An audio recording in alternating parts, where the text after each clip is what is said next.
अगर आप भी चाहते हैं कि एसएस फिल्म्स मोतिहारी के ऑडियो वीडियो सबसे पहले आप तक पहुंचे, तो इस चैनल को सब्सक्राइब करें और साथ ही बेल आइकन को दबाना ना भूलें।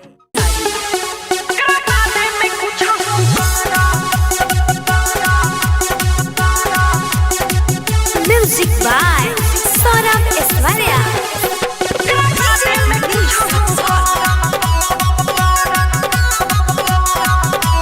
डीजे मनीष रक्सौल।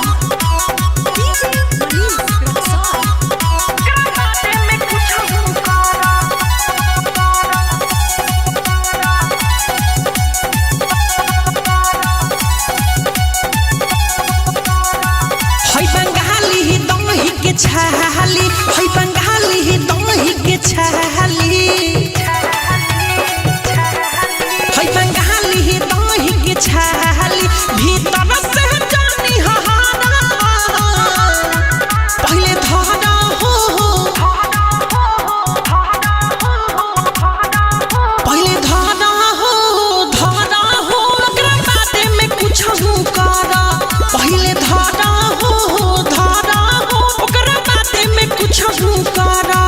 हई बंगाली दही के छाली हई बंगाली ही दही के छाली रे। Saurabh digital recording studio Motihari. DJ Manish Raxaul.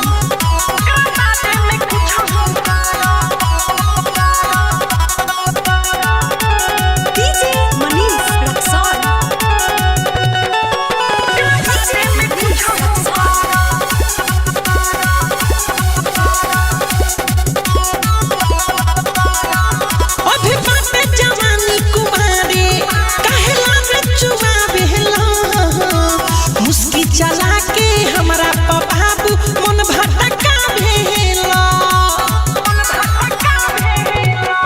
हो भी बाटे जवानी कुमारे कहला रे चुमा भेला मुस्की चला के हमरा बाबू मन भटका भेला लोगे हंसी हो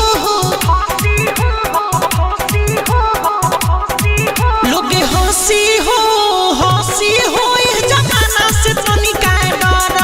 पहले धारा हो ओकरा बाटे में कुछ करा हई बंगाली ही दही के छाली हई बंगाली दही के छाली रे। डीजे मनीष रक्सौल। डीजे मनीष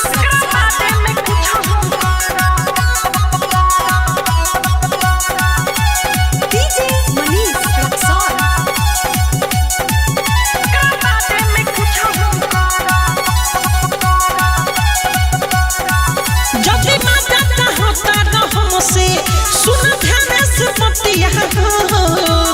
माथा पधा के सिनुरवाई याद ते बन जा संगतिया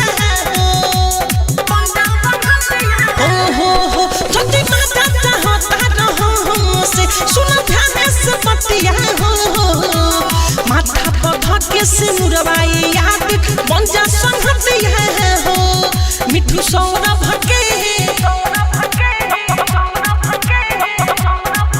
मिठू सौरभ के जन फेरा में कहबो पारा पहले धारा हो ओकरा बाटे में कुछ करा हई बंगाली दही के छाली हई बंगाली रे दही के छाली रे। Saurabh digital recording studio